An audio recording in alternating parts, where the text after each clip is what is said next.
Hey all you tea lovers, today we will be making a chocolate tea that is spiced.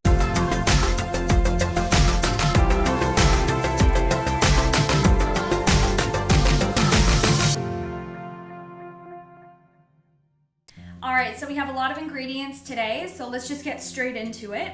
So first you want your loose leaf black tea. You can use tea bags if you don't have loose leaf as well. You have your clove, you've got your dried ginger root, the black pepper, the cardamom pods, some cinnamon, and of course your chocolate chips. Here I'm using the semi-sweet chocolate chips, but you can use milk or dark chocolate, whatever you prefer. Okay, so what you want to do first is you want to take your spices. So here I have the cardamom, the black pepper, and the clove, and you'll want to crush these up. So I'm just using a mortar and pestle. Go ahead and put those in there and crush. So when you crush these up, it's really helping the spices to release their essential oils, and you just get a lot more of the flavor.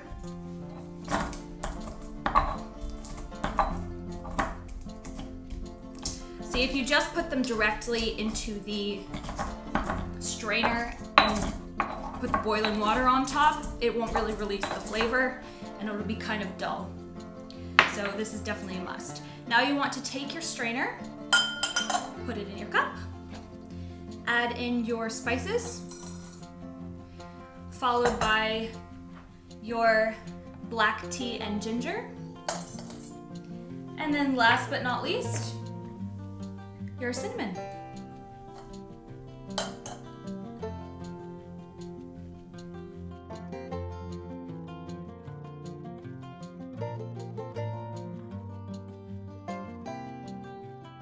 All right, now you want to take your hot water. This was boiling water. Make sure you use boiling water.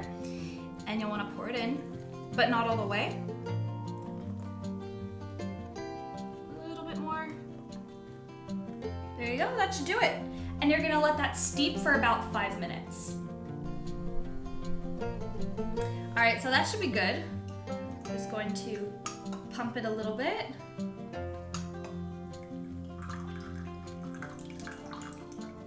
Okay, set that aside.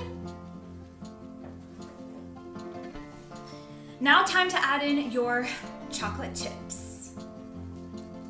So you wanna make sure that the water's still hot when you're doing this. That's why you definitely need boiling water. Not only is black tea supposed to be steeped in boiling water, but also for this purpose, the chocolate chips won't melt unless it's really hot water. Alright, you're gonna let those sit for a little bit, maybe give them a bit of a stir. That'll help speed up the process. Can already feel them melting.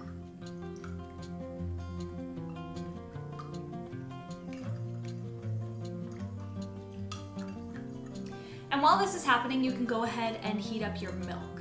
So today I'm going to be using soy milk just because the dairy milk has quite a bit of a harsh flavor, and the soy milk doesn't really have much of a flavor at all, but it's really creamy.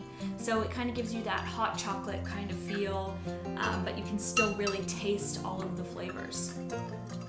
But of course, go ahead and use whatever milk you want to use. All right.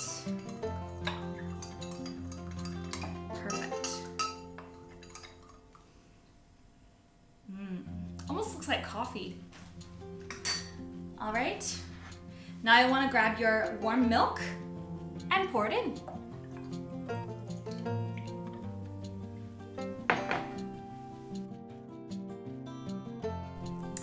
All right, and there you have it, the chocolate spiced tea. Now let's give it a try.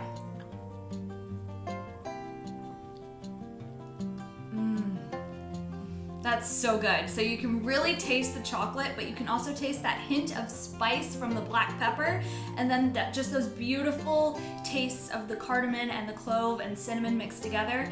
It's almost like a chai kind of flavor, but not so in your face like chai can be. It's definitely one you guys need to try. Anyway, until next time, see you later.